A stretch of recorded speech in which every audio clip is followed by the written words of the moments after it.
क्या कह रहा है? It contains a number of mitochondria. Middle piece हम लोग देख रहे हैं तीसरा पॉइंट में। कल तक हम लोगों ने दो पॉइंट देखे थे, एक देखे थे हेड और दूसरा देखे थे नेक। इससे पहले हम पढ़ रहे हैं, हम लोग का जो टॉपिक है उसका नाम है स्ट्रक्चर ऑफ स्पर्म। तो स्पर्म के जब स्ट्रक्चर को पढ़ते हैं तो आपको 4 पार्ट पढ़ने को मिलता है। पहला पार्ट जो मिलता है वो है हेड, जिसके बारे में कल पढ़े हैं, हेड। दूसरा जो मिलता है उसका नाम है गर्दन, जिसको कल पढ़े नेक। तीसरा पीठ जो मिल रहा है उसका नाम है मिडिल पीस, और चौथा जो मिल रहा है उसका नाम है टेल। हेड के बारे में क्या कहा गया था कि स्पर्म का जो हेड होता है यह हैप्लॉइड होता है, मतलब अकेला होता है। इसमें यह अकेला न्यूक्लियस इसके अंदर होता है। इसके ऊपर में एक कैप लगा होता है जिसको हम लोग एक्रोजोम के नाम से जानते हैं। इसी एक्रोजोम के अंदर कुछ एंजाइम भरा रहता है जिसको हम लोग हाइड्रोलाइटिक एंजाइम बोलते हैं, हाइड्रोलाइटिक एंजाइम बोलते हैं। क्या है इस एंजाइम का काम? तो ये एंजाइम क्या करता है कि ओवम के लेयर पर जैसे ही लगता है ओवम के लेयर को तोड़ देता है। ये कैप खत्म हो गया, टोपी खत्म हो गया, तब आया हेड। हेड झट से ही टूटा, ओवम के लेयर अपना न्यूक्लियस उसमें छोड़ दिया। बॉडी के सारा पार्ट रहे ना रहे उससे कोई फर्क नहीं पड़ता है। तो ये स्पर्म का न्यूक्लियस उसमें चला गया, किसके पास? ओवम के पास। ठीक है, ऐसा घटना कब होगा? तो 12, 14, 15, 16 दिनों के बीच में फीमेल के फॉलोपियन ट्यूब में होगा। फॉलोपियन ट्यूब के किस पार्ट में होगा? तो एम्पुला पे होगा। एम्पुला पर क्यों होगा? तो एम्पुला सबसे चौड़ा पार्ट होता है इसलिए होगा। क्या होगा? तो स्पर्म का न्यूक्लियस ओवम का न्यूक्लियस मिलेगा। इस दोनों के न्यूक्लियस के मिलने को क्या कहते हैं? इस दोनों के न्यूक्लियस के मिलने को फर्टिलाइजेशन कहते हैं। फर्टिलाइजेशन शरीर के अंदर होगा या बाहर होगा? तो शरीर के अंदर होगा। सेफ होगा कि अनसेफ होगा? तो सेफ होगा। ठीक है, इसके लिए क्या होना चाहिए? तो फीमेल में ओव्यूलेशन पीरियड होना चाहिए। ओव्यूलेशन पीरियड कब होता है? तो 14 डेज के अप्रॉक्स में होता है, 1 दिन 2 दिन आगे पीछे हो सकता है। तो ये चीज हो गई। अब कह रहा है कि ये इसके अंदर क्या है? तो माइटोकॉन्ड्रिया, मतलब इसको ऊर्जा कहाँ से मिल रहा है? तो ये ऊर्जा दे रहा है पूंछ को। अब पूंछ क्या कर रहा है? पूरा बॉडी को हिला रहा है जिससे यह आगे की तरफ भाग रहा है। ठीक है, मूवमेंट उसमें हो रहा है, किसके वजह से? तो टेल की वजह से। और टेल को किसको एनर्जी, किससे एनर्जी मिल रहा है? तो माइटोकॉन्ड्रिया की एनर्जी लेके कौन जा रहा है? तो अगर टेल है, टेल में हिल रहा है तो ये ऊपर की तरफ अपने आप बढ़ रहा है। ठीक है, किसके साथ? तो स्पर्म की मोटिलिटी। तो स्पर्म की मोटिलिटी बनाने के लिए कौन मदद करता है? तो माइटोकॉन्ड्रिया होता है। और किस लिए मदद करता है? तो अगर ये नहीं रहता तो क्या स्पर्म ओवम के पास पहुंच पाता? तो नहीं पहुंच पाता। तो क्या नहीं होता? तो फर्टिलाइजेशन नहीं हो पाता। तो ये सारी बातें समझने की जरूरत है। चौथा पार्ट बात करा टेल के बारे में। ये सबसे निचला पार्ट होता है। कहने के लिए तो इसका कोई काम नहीं, लेकिन काम तो बहुत है इसका। क्या काम हो सकता है? तो जितना पूंछ हिलता है उतना उसमें मूवमेंट हो सकता है, उतना वो तेजी से आगे बढ़ेगा। पूंछ में अगर मूवमेंट नहीं रहेगा तो आगे बढ़वे नहीं करेगा। पूंछ के मूवमेंट में होना, ठीक है, 200 से 300 मिलियन स्पर्म जा रहा है, लेकिन मूवमेंट के साथ साथ जिसकी एनर्जी लेवल सबसे अधिक होगी वही ओवम के पास पहुंचेगा। 200 से 300 मिलियन में से कोई एक स्पर्म सोचिए कि वहां तक पहुंचता है। और इट हेल्प्स टू स्विम, मतलब टेल का मेन काम होता है स्विम कराना, तैराना। किसको तैराना? तो स्पर्म को तैराना। स्पर्म को किस मीडियम में तैराना? तो फीमेल के यूटेरस में बहुत सारा लिक्विड होता है। उस लिक्विड में जाने के बाद ये अपने आप डिस्ट्रॉय हो जाता है, खत्म हो जाता है। लेकिन इसकी एनर्जी इफिशियंसी अच्छी नहीं होगी तो रास्ते में दम तोड़ देगा, इसलिए फ्यूजन नहीं हो पाता है। तो यही कारण होता है कि कई सारी महिलाएं जो होती है वह अनप्रोटेक्टेड सेक्स के बाद भी मां नहीं बन पाती है। उसका पीछे कारण क्या रहता है कि मेल का स्पर्म भी की मोटिलिटी अच्छी नहीं होती है, एक बात। दूसरी बात कि स्पर्म का टेल के मूवमेंट उतनी नहीं होता है जो वहां पर पहुंच पाए। तो हमने कहा क्या, 40% नॉर्मल सेप वाला, सॉरी विगोरस मोटिलिटी वाला और 60% नॉर्मल सेप वाला स्पर्म होता है। दो तरह के स्पर्म होते हैं। अब 40% की मात्रा अगर कम होती चली जाएगी तो क्या होगा कि स्पर्म बनेगा जरूर लेकिन वो आगे नहीं बढ़ पाएगा। तो उम्र बढ़ने के साथ यही होता है कि 40% जो मोटिलिटी रेट होता है, जो विगोरस मोटिलिटी का होता है, वो कम हो जाता है और इसकी वजह से ये सारी चीजें में दिक्कत आने लगती है। तो इस तरह से हो गया। ये ह्यूमन मेल इजेकुलेटेड 200 से 300 मिलियन स्पर्म ड्यूरिंग द क्यूटस। एक बार मेल अगर संभोग करता है तो उस दौरान 200 से 300 मिलियन स्पर्म को क्या करता है? शरीर से बाहर रिलीज कर देता है, निकाल देता है। तो कल जो हम लोग का पॉइंट छूटा हुआ था 3 नंबर और 4 नंबर, ये यही पॉइंट था और ये पॉइंट हम लोग का खत्म हो गया है।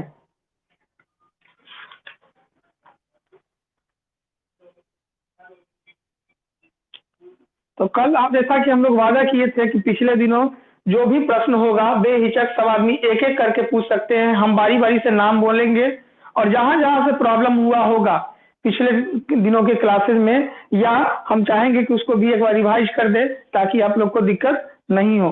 तो रिवाइज के साथ साथ प्रॉब्लम सारा डिस्कशन यहाँ तक की टॉपिक में होगा। अगला टॉपिक चूंकि हम लोग को ओजेनेसिस पढ़ना है, तो ओजेनेसिस आज खत्म नहीं होगा तो कल भी नहीं पढ़ा पाएंगे, इसलिए पहले हम लोग स्पर्मेटोजेनेसिस तक जितना भी प्रॉब्लम सबका रह गया है, या हम जो क्वेश्चन दिए हैं, हम भी बहुत सारा क्वेश्चन दिए हैं, 25 गो, कल 10 गो, उससे ऊपर 5 गो, तो कुल मिला के 40 क्वेश्चन दे दिए हैं। बहुत सारे क्वेश्चन में प्रॉब्लम हुआ होगा, ठीक है। एक एक करके बारी बारी से भी पूछेंगे अगर लिखा हुआ हो गया है तो, और ठीक है, ताकि हम क्वेश्चन को का जवाब आसानी से आप सबों को दे सके। एक आदमी पूछेगा तो दूसरा आदमी चुप रहेगा, अभी नहीं क्यों पूछ रहा तो हम उस साथ पूछेंगे, ऐसा नहीं करना है। पहले एक आदमी पूछ लेंगे, उसके बाद दूसरा आदमी पूछेंगे, ठीक है। एक आदमी अगर बोलना शुरू कर दिया तो बाकी आदमी माइक बंदे रख लीजिएगा, ठीक है। तो हम लोग इस चैप्टर को पढ़ना शुरू किए थे, अभी मैं एक बार आपको बता दे कि इस चैप्टर में हम लोग क्या क्या चीज पढ़ ली। लिखा हो गया है ना, लिख लिए ना सब आदमी, बाकी है? अच्छा पहले लिख लीजिए।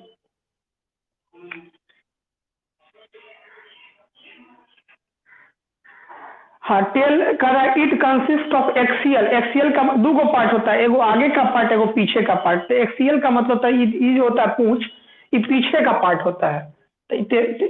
अब क्या कहता है, इसमें फिलामेंट मिलता है, फिलामेंट की तरह होता है, ट्यूब की तरह होता है। सराउंडिंग द प्लाज्मा मेम्ब्रेन, बाहर से इसका जो लेयर होता है वो प्लाज्मा मेम्ब्रेन से घिरा रहता है, बाई प्लाज्मा मेम्ब्रेन से घिरा हुआ रहता है। इसका काम क्या होता है, इट हेल्प्स द स्पर्म, यह स्पर्म को मदद करता है टू स्विम, तैरने में, इन फ्लूइड, फ्लूइड का मतलब होता है पानी में, तो पानी मतलब लिक्विड में, फ्लूइड का फ्लूइड बोले या वाटर बोले, तो उस मीडियम में इसको तैरने में मदद करने का काम करता है। अगर पूछ नहीं होता तो वाटर मीडियम में तैर नहीं पाता। ह्यूमन मेल इजेकुलेटर मतलब एक बार स्पर्म आदमी निकालता है, इजेकुलेटर मतलब निकालना, 200 से 300 मिलियन स्पर्म निकलता है एक बार क्यूटस मतलब संभोग के दौरान, ठीक है, कॉपुलेशन के दौरान, ठीक है। तो ये हम लोग टेल के बारे में देखे हैं।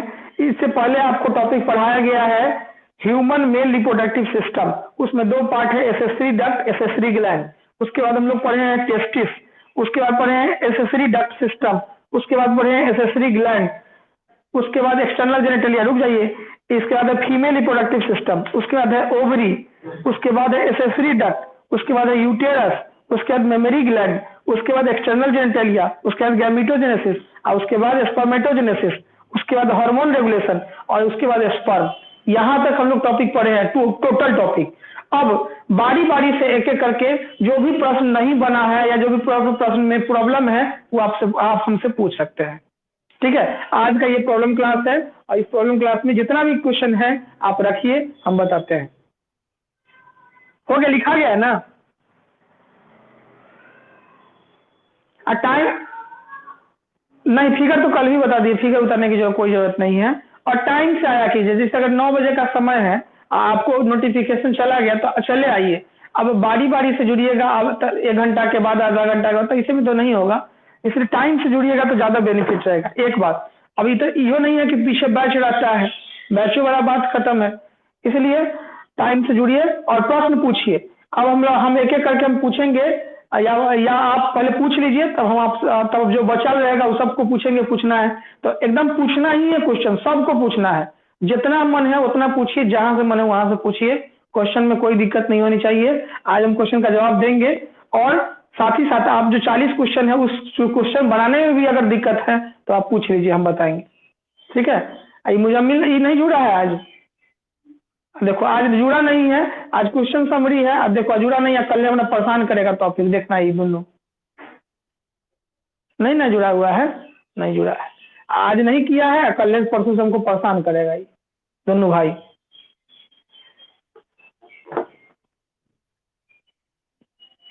चलिए पूछिए क्वेश्चन। दुर्गानंद, तुमको सबसे पहले प्रश्न तुम ही बोले हो, पूछो। 40 क्वेश्चन बन गया है। प्रतिष्ठा प्राण नहीं कमाना है, जो नहीं आया सीधा पूछिए, कि नहीं कि हम पूछेंगे दूसरा आदमी नहीं पूछेगा, ऐसा कुछ नहीं करना, पूछिए। लिबिया मेजोरा, देखिए समझिए ध्यान से, क्वेश्चन पूछा है लिबिया मेजोरा, ध्यान से समझ लीजिए, सब आदमी के लिए। ये मिटा देना,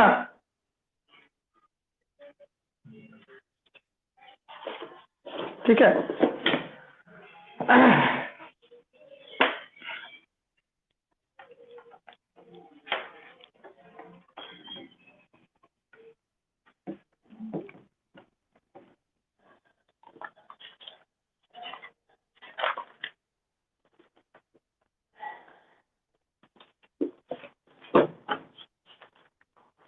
देखिए हम लोग समझने का कोशिश करते हैं।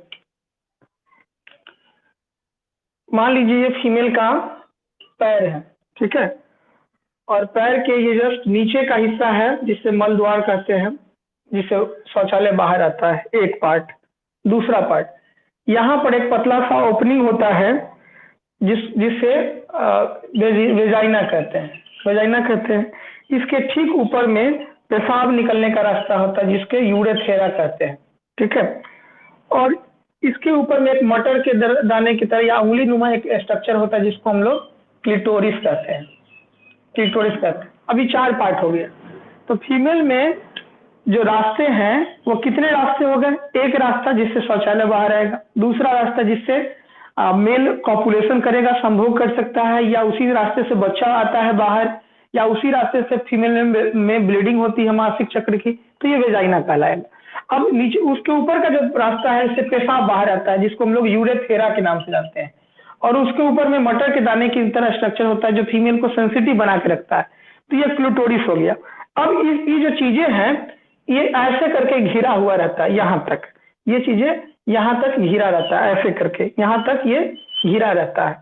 तो घिरा रहता है तो एक नीचा का लेयर हो जाता है और एक ऊपर का लेयर एक और घिर जाता है, 2 पतला पतला लेयर से घिर जाता है। तो सबसे ऊपर वाला जो स्ट्रक्चर होता है उसको बोलते हैं लेबिया मेजोरा, और सबसे अंदर में वो स्किन पतला सा स्किन से जुड़ा रहता है तो उसको बोलते हैं लेबिया माइनोरा, ठीक है। तो यही स्ट्रक्चर है जिसके बारे में क्वेश्चन पूछा गया है कि लेबिया मेजोरा क्या है। तो लेबिया मेजोरा क्या कहिएगा?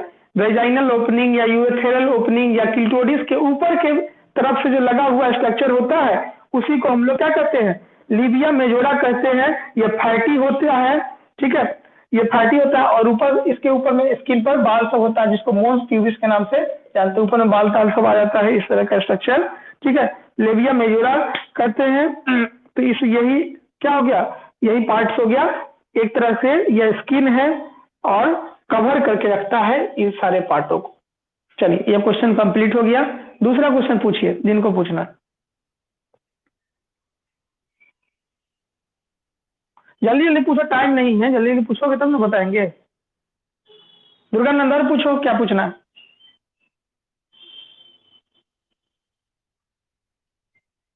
जो क्वेश्चन नहीं बना वो भी पूछो।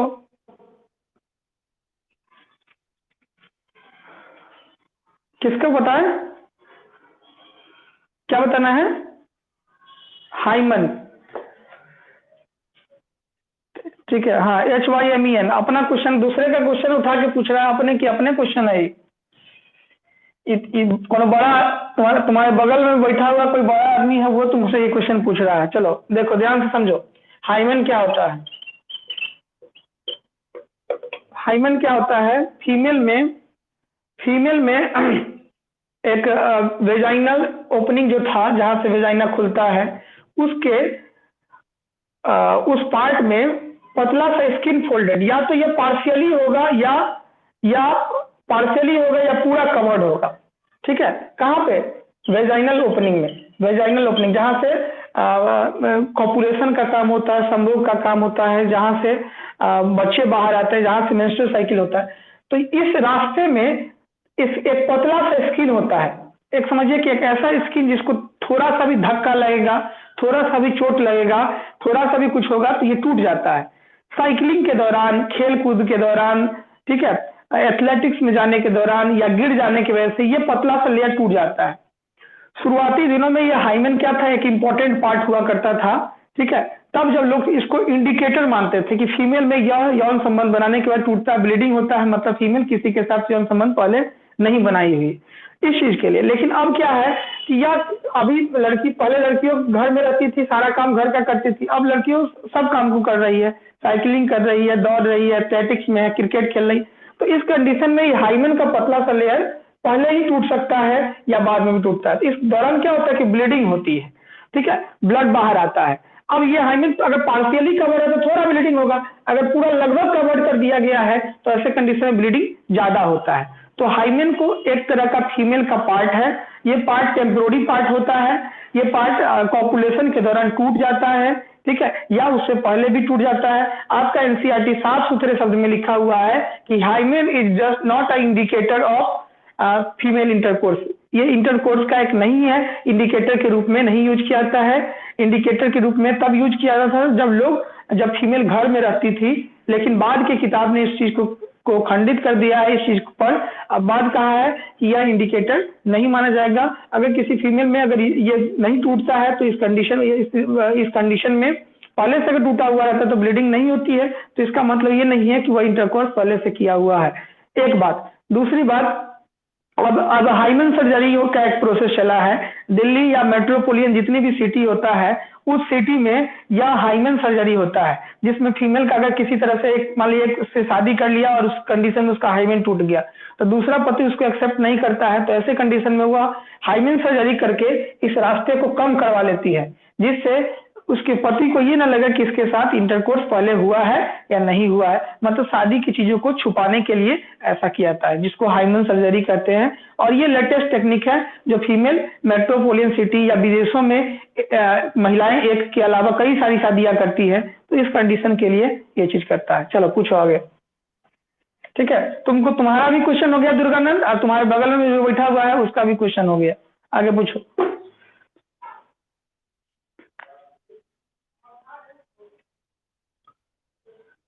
चलो हाँ, लेबिया अब ये ना बताएं, लेबिया मेजोरा कहाँ था तुम, कहाँ था रहे कामरान तुम? ऐसे टाइम होता है, टाइम रहेगा तो घर बैठना, फिर क्वेश्चन पूछना होगा तो आना। ठीक है, लेबिया मेजोरा अभी ना बताया कि फीमेल में पतला सा दो स्किन फोल्ड होता है, बाहर वाले को लेबिया मेजोरा कहते हैं और अंदर वाला को ठीक है, ठीक है, बाहर वाले को लेबिया मेजोरा कहते हैं, अंदर वाले को लेबिया माइनोरा कहते हैं। अभी तो बताए हैं, अब कितना परेशान करोगे एक एक क्वेश्चन के लिए। दूसरा क्वेश्चन पूछो, एक को यही से पूछना पूरा 12th में ये सब क्वेश्चन खाई रहे तरह सके। जल्दी पूछो, नहीं पूछोगे तब आगे बढ़ाएंगे। बस एक आदमी को प्रॉब्लम हुआ है, प्रॉब्लम क्लास बताएंगे। इतना दुर्गानंद इतने क्वेश्चन के लिए तुम क्लास में कहो कि पूछना सर है, पूछो ना, और जल्दी जल्दी पूछो। हाँ, मेल हो या फीमेल हो उसके अंदर गैमिट बनना जरूरी है, चाहे वो मेल हो चाहे वो फीमेल हो। फीमेल हो तो उसके अंदर ओवम बनता है, जिस ऑर्गन में बनता है उसका नाम होता है ओवरी। हिंदी में उसको अंडाशय कहते हैं। अंडाशय में क्या बनता है? तो अंडाणु बनता है। अंडाणु को हम ओवम भी कह सकते हैं या ओभा भी कह सकते हैं। ओवरी के अंदर ओभा का बनना या ओवरी के अंदर ओवम का बनना, अंडाशय के अंदर अंडाणु का बनना क्या कहलाता है? oogenesis कहलाता है। ठीक है, ये होगा फीमेल के अंदर। जबकि मेल अगर होगा तो मेल में एक ऑर्गन है जिसको जो गोनाड है टेस्टिस, और टेस्टिस के अंदर स्पर्म बनता है। तो टेस्टिस के अंदर स्पर्म बनने की प्रक्रिया को स्पर्मेटोजेनेसिस कहते हैं, अर्थात वृषण के अंदर शुक्राणु बनने की प्रक्रिया को स्पर्मेटोजेनेसिस या शुक्राणु जनन कहते हैं। गैमिटोजेनेसिस के दो फॉर्म, एक फीमेल में और एक मेल में। मेल में गैमिट हो गया स्पर्म, फीमेल का गैमिट हो गया ओवम। स्पर्म या ओवम बनने की प्रक्रिया की शुरुआत लड़कों में 12 के 14 साल में शुरू होता है, जबकि लड़की में गर्भ में जब बेबी होती है बेटी के फॉर्म में तभी से शुरू होता है। तो गैमेटोजेनेसिस एक ऐसी प्रक्रिया है जिसका बनना जरूरी होता है, चाहे कोई मेल हो चाहे कोई फीमेल हो, उसमें ये प्रोसेस होता ही है। और इस प्रोसेस के का असली टाइम तब आता है जब अगला जनरेशन जब बढ़ाना होता है शादी विवाह के बाद, उसी गैमेटोजेनेसिस की प्रक्रिया के माध्यम से स्पर्म ओवम दोनों को मिल जाता है और उसको फ्यूज करके अगला जनरेशन तैयार करते हैं। तो यही चीज कहलाता है स्पर्मेटोजेनेसिस और ओजेनेसिस। स्पर्मेटोजेनेसिस के लिए ठीक है कंडीशन, कुछ कंडीशन है जो टेस्टिस के लिए जरूरी है। ओजेनेसिस के लिए भी कुछ कंडीशन है। ठीक है, हार्मोनल बैलेंस कंडीशन है। हार्मोन में 4 हार्मोन फीमेल के लिए माना जाता है, एक हार्मोन है LH जिसको बोलते हैं ल्यूटिनाइजिंग हार्मोन, दूसरा हार्मोन है FSH जिसको बोलते हैं फॉलिकल स्टिमुलेटिंग हार्मोन, तीसरा हार्मोन है प्रोजेस्टेरॉन और चौथा हार्मोन है एस्ट्रोजन। ये चारों का चारों हार्मोन फीमेल में 14वां दिन सबसे पीक लेवल पे होता है और इसी दौरान ओव्यूलेशन का काम होता है, मतलब ओवम निकलता है। ठीक है, जबकि पुरुषों में हार्मोन की जो गतिविधियां होती है इसमें दो हार्मोन है, टेस्टोस्टेरोन और एंड्रोजन, यही दोनों मिलकर काम को करता है और इस तरह से स्पर्मेटोजेनेसिस या ओजेनेसिस में ये चीजें इंपॉर्टेंट होती है। तो गैमेटोजेनेसिस क्या है? गैमेट बनने की प्रक्रिया को गैमेटोजेनेसिस कहते हैं। कितने टाइप? दो टाइप, स्पर्मेटोजेनेसिस और ओजेनेसिस। स्पर्मेटोजेनेसिस किसमें? तो मेल में। ओजेनेसिस किसमें? तो फीमेल में। ओजेनेसिस में क्या बनेगा? ओवम बनेगा। स्पर्मेटोजेनेसिस में क्या बनेगा? स्पर्म बनेगा। मेल गोनाड क्या है? तो टेस्टिस है। फीमेल गोनाड क्या है? तो ओवरी है। मेल गैमेट क्या है? तो स्पर्म है। फीमेल गैमेट क्या है? तो ओवम है। मेल हार्मोन क्या है? तो एंड्रोजन और टेस्टोस्टेरोन है। फीमेल हार्मोन क्या है? तो प्रोजेस्टेरॉन और एस्ट्रोजन है। चलिए आगे पूछिए।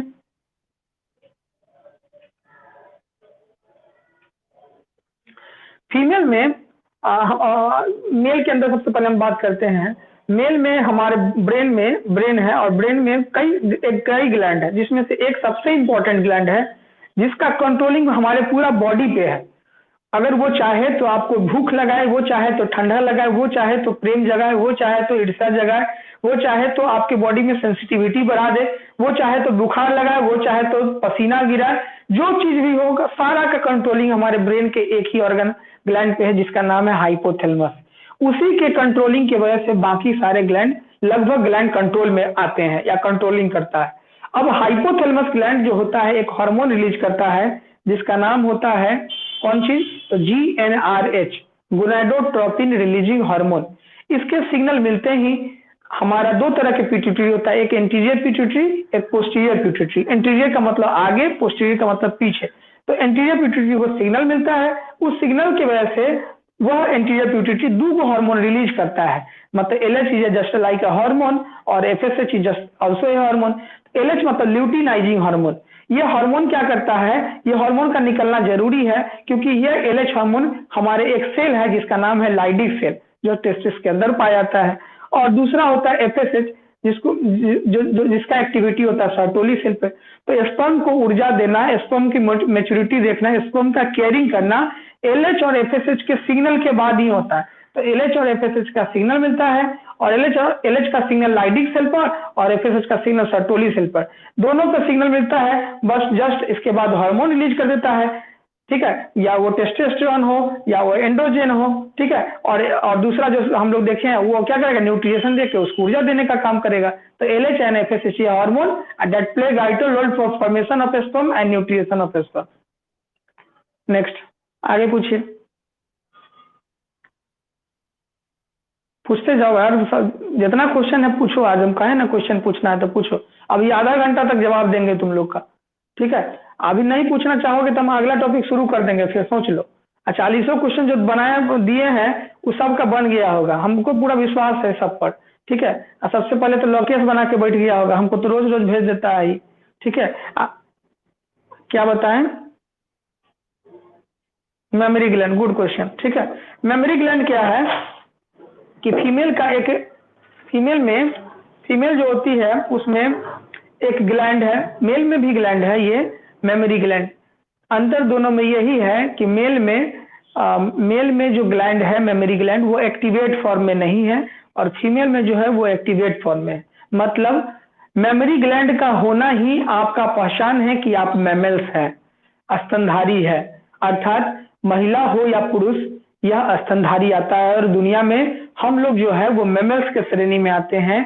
जितने भी जीव जिसके अंदर मेमोरी ग्लैंड है और जो अपने बच्चे को दूध पिला सकता है वह मैमल्स कहलाता है। और मैमल्स का होना मतलब उसके अंदर मेमोरी ग्लैंड का होना। तो एक पुरुष के अंदर भी मेमोरी ग्लैंड है लेकिन वो एक्टिवेट फॉर्म में नहीं है, और एक फीमेल के अंदर भी मेमोरी ग्लैंड है जो एक्टिवेट फॉर्म में है, लेकिन दोनों में अंतर है। फीमेल के अंदर जो मेमोरी ग्लैंड है वह पूर्ण रूप से एक्टिवेट तब होता है जब फीमेल अपने बेबी को जन्म देती है। फीमेल में बेबी को जन्म देने के बाद यह मेमोरी ग्लैंड एक्टिवेट हो जाता है। और एक्टिवेट होने के लिए इसमें दो हार्मोन का जरूरत पड़ता है या दो चीजों की जरूरत पड़ता है। एक हार्मोन का नाम है प्रोलैक्टिन और दूसरे का नाम है लैक्टोजेन। प्रोलैक्टिन वही ग्लैंड है, वही हार्मोन है जिसके वजह से फीमेल में दूध बनने लगता है, और लैक्टोजेन वही हार्मोन है जो दूध को शरीर से बाहर निकालने लगता है। तो लैक्टोजेन दूध बनाने का काम करता है, प्रोलैक्टिन दूध बनाने का काम करता है, और लैक्टोजेन दूध निकालने का काम करता है।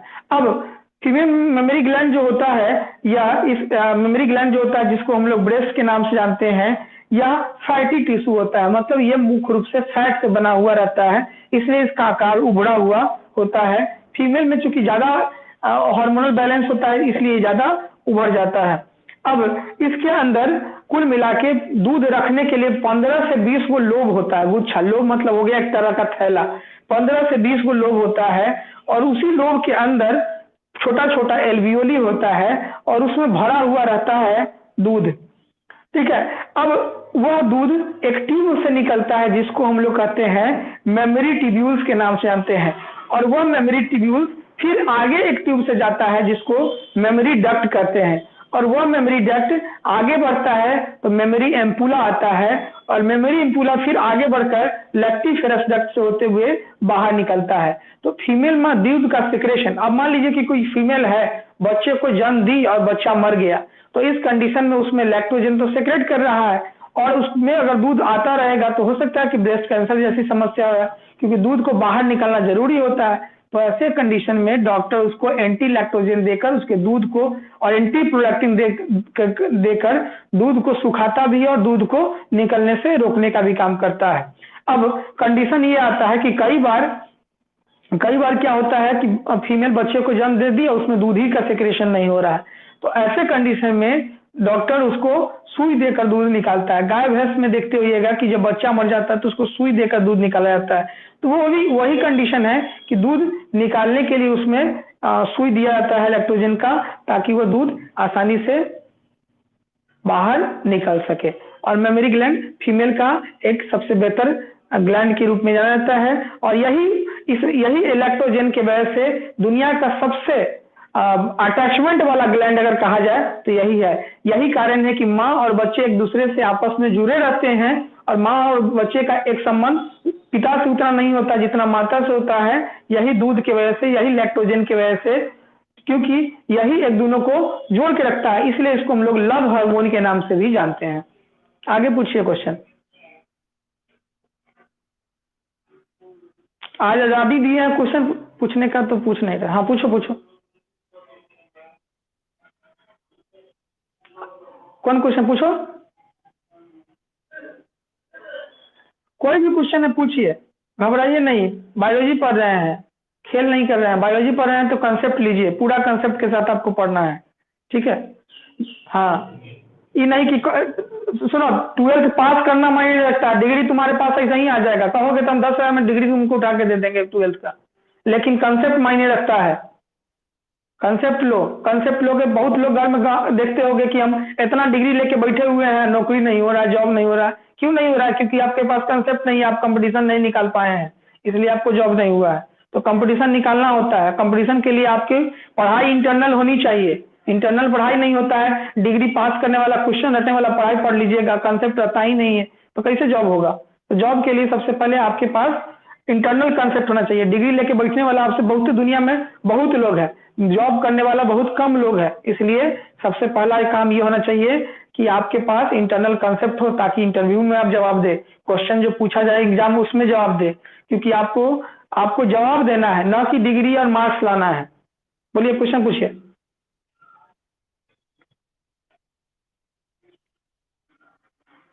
हाँ ऑक्सीटोसिन, हाँ ऑक्सीटोसिन की वजह से निकलता है, और उसमें लैक्टोजन सेक्रेशन होता है। ऑक्सीटोसिन, ठीक है। लैक्टोजन दूध गाढ़ा पीला दूध होता है, ठीक है, और वही ऑक्सीटोसिन हो गया। ऑक्सीटोसिन उसको रिलीज कराने का काम करता है, ठीक है, बताया हुआ था ये चीज। चलिए और बोलिए। ठीक है, सही है।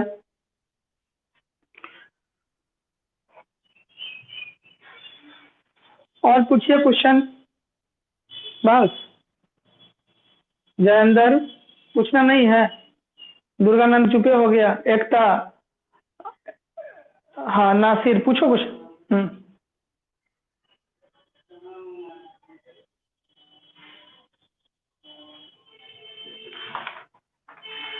ओवम का ओजेनेसिस, ओ कौन चीज? Formation of sperm.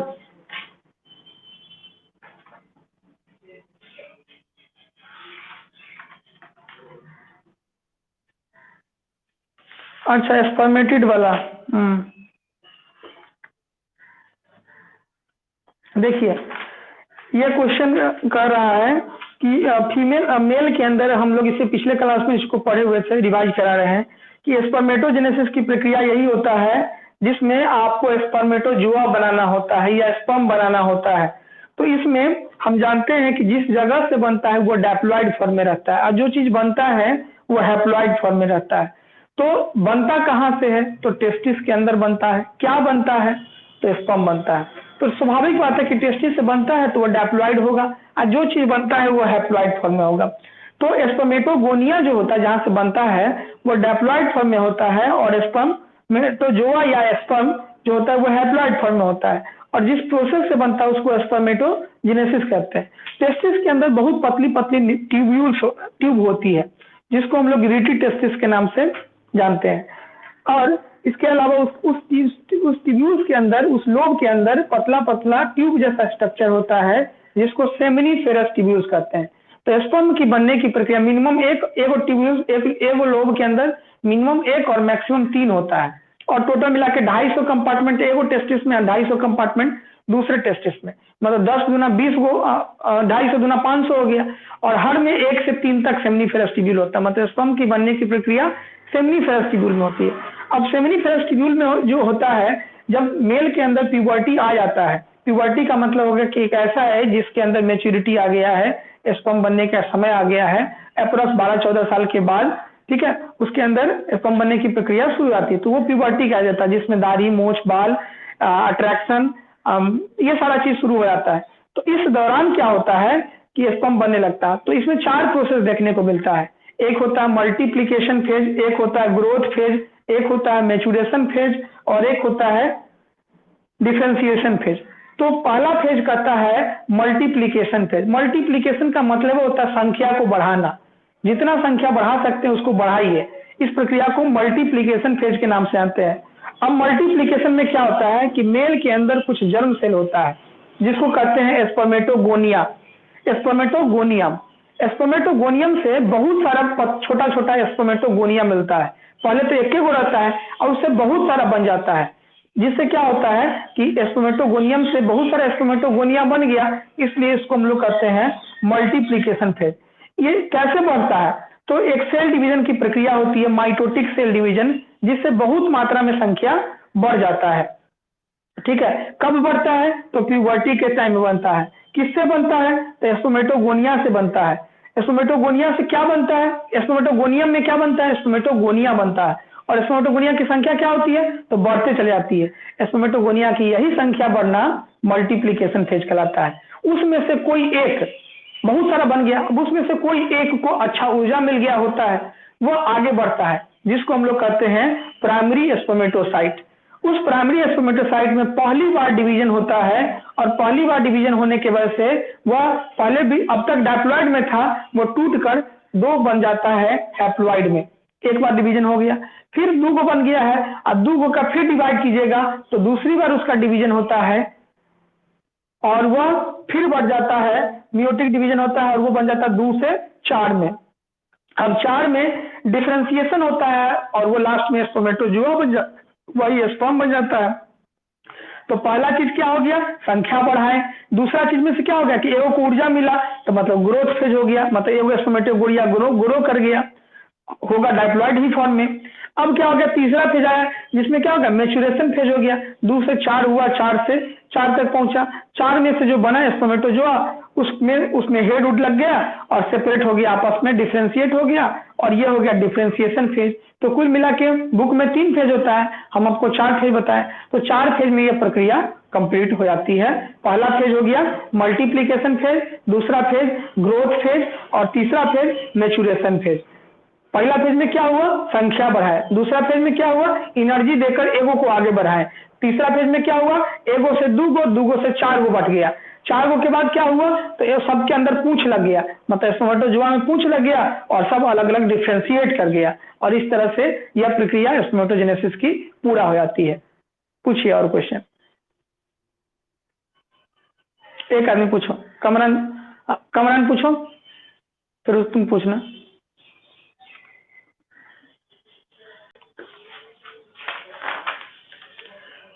हाँ, यही क्वेश्चन तो तू क्लासों में बताए थे।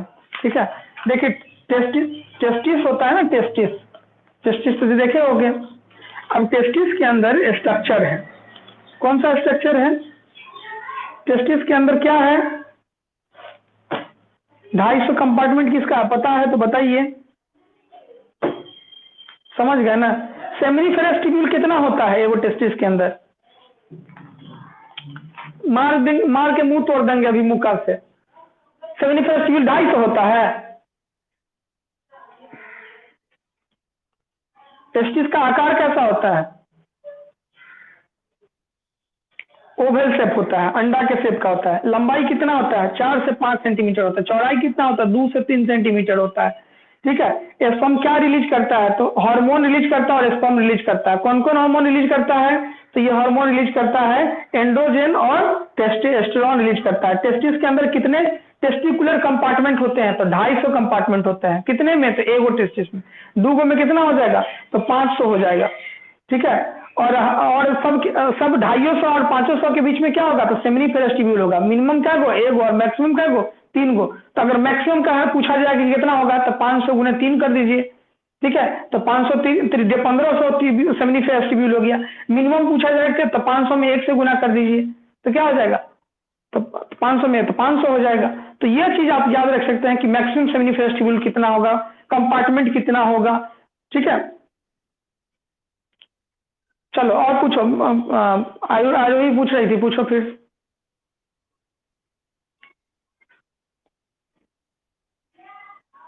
कुत्ता से क्वेश्चन करवा रहे हैं, ओके।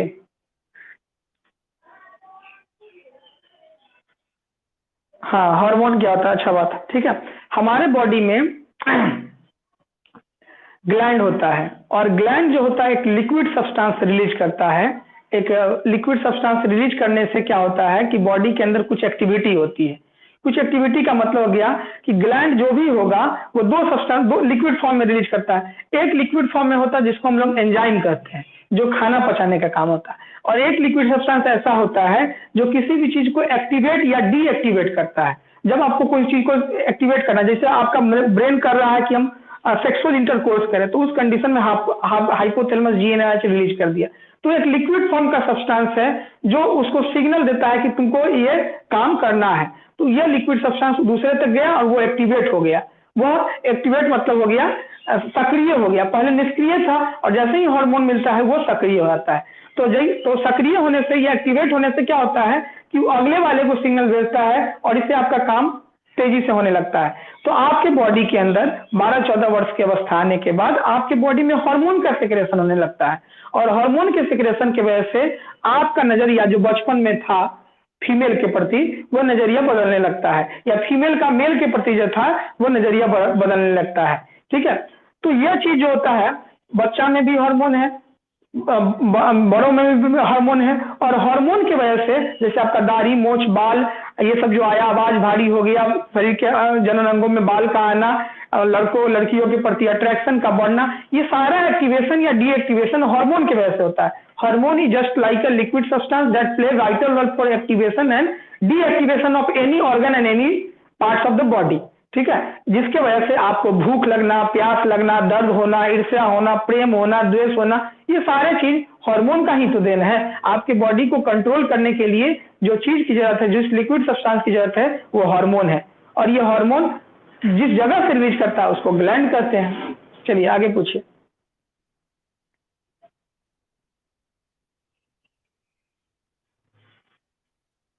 ठीक है। शरीर में हर व्यक्ति के अंदर मेटाबॉलिक रेट अलग अलग होता है। मेटाबॉलिज्म का मतलब होता है, दो चीज समझिए। मेटाबॉलिज्म का मतलब होता है कुछ छोटा चीज जुड़ जुड़ कर बड़ा चीज बनता है तो उसको बोलते हैं एनाबॉलिज्म, और एक बड़ा चीज टूट टूट कर छोटा छोटा चीज बन जाता है उसको बोलते हैं कैटाबॉलिज्म। तो एनाबॉलिज्म और कैटाबॉलिज्म दो प्रोसेस हो गया। अब कोई चीज का टूटना या कोई चीज का जुड़ना दोनों मिला के करते हैं मेटाबॉलिज्म। तो हर व्यक्ति के अंदर जिस तरह से उसकी एक्टिविटी होगी, जिस तरह से काम करने की क्षमता होगी, उस हिसाब से उसकी एक्टिविटी ये होती है। अब बॉडी अब जैसे मान लीजिए कोई व्यक्ति अब बॉडी से काम ही नहीं ले रहा, पहले क्वेश्चन तो जब क्वेश्चन पूछे तो पूरा सुन लोगे ना, बीच में जवाब दे रहे हो, ठीक है। तो बॉडी की मेटाबॉलिक एक्टिविटी होगा। अब जिस व्यक्ति की मेटाबॉलिक रेट अच्छी होगी तो उस कंडीशन में क्या होगा कि उसकी बॉडी की ग्रोथ या बेहतर तरीके से होगी, और मेटाबॉलिक रेट स्लो होगा तो उसकी बॉडी की ग्रोथ उतनी बेहतर नहीं होगी। अब मेटाबॉलिक रेट के बेहतर या कम होने से क्या होगा कि हार्मोन रिलीज हो पाता है, या किसी व्यक्ति में देखिए उम्र बढ़ गया, दाढ़ी मूछ नहीं आ रहा है, तो ये जो चीजें हैं वो उसकी मेटाबॉलिक रेट कम या ज्यादा को दिखाता है। मेटाबॉलिक रेट कम होने की वजह से या मेटाबॉलिक रेट ज्यादा होने की वजह से हार्मोन अपना सक्रिय या निष्क्रिय रोल प्ले कर देता है। पूछो।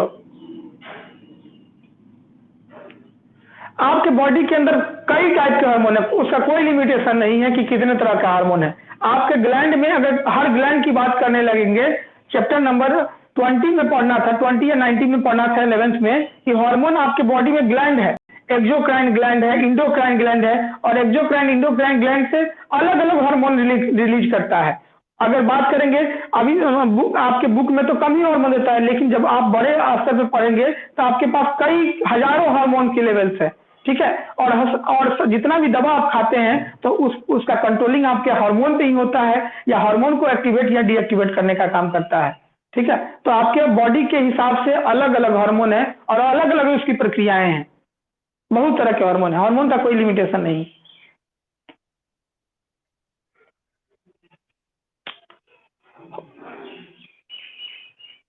कौन बोल रहा है? कौन बोल रहा है? दुर्गानंद बोल रहे हैं? कामरान।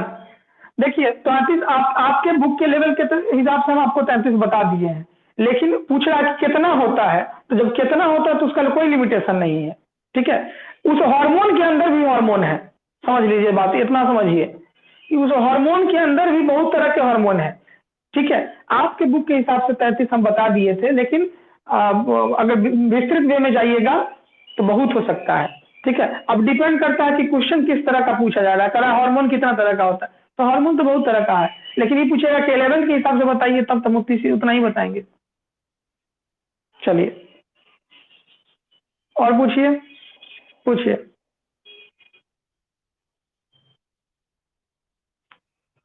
कौन चीज?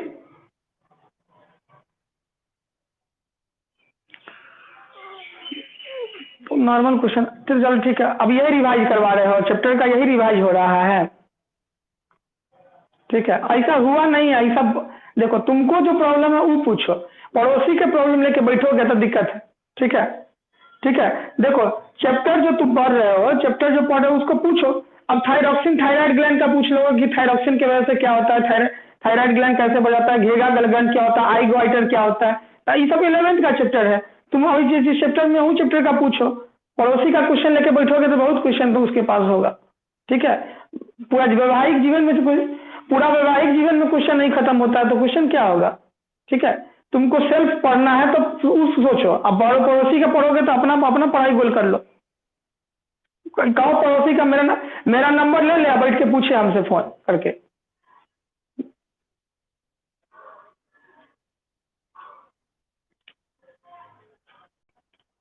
सेमिनी, ठीक है। टेस्टिस के अंदर पतला सा ट्यूब्यूल्स होता है, ट्यूब होता है, उस ट्यूब का नाम है सेमिनी वेसिकल्स, ठीक है, जो सीमेन के को लेकर ट्रेवल करता है, सीमेन को लेके जाता है, इसलिए उसका नाम सेमिनी वेसिकल्स के नाम से आता है।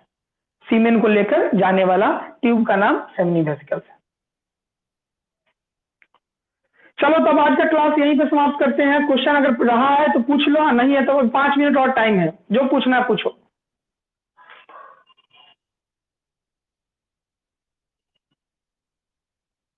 देखिए फीमेल के यूटेरस में, या यूटेरस में मतलब गर्भाशय में और वेजाइनल में, ठीक है, बहुत एसिडिटी होती है, एसिड सब्सटेंस होता है, ठीक है, और उस एसिड का जो वैल्यू होता है बहुत कम होता है, बहुत लेस होता है, जो जाते हुए स्पर्म को वहीं पर डिस्ट्रॉय कर देता है, ठीक है। बहुत तरह के एसिड्स हैं, ठीक है। अब वो एसिड क्या करता है कि एसिड किसी भी चीज को खत्म कर, जैसे आपके पेट के अंदर HCl है जिसका पीएच वैल्यू 1.8 के 1.8 सबसे कम पीएच वैल्यू आपके पेट के अंदर। अब खाना गया, खाना के साथ बैक्टीरिया अगर बड़ा हुआ है तो पेट में जाएगा, वो एसिडिटी से उसको समाप्त कर देता है।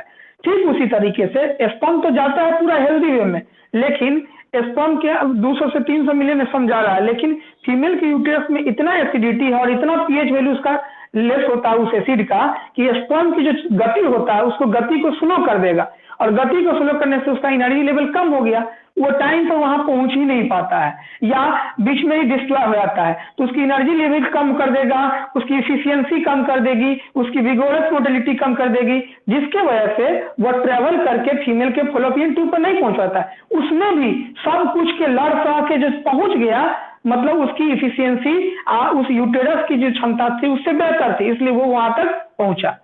ठीक है, तो ये चीज हो गया सिंपल और आसान शब्दों में।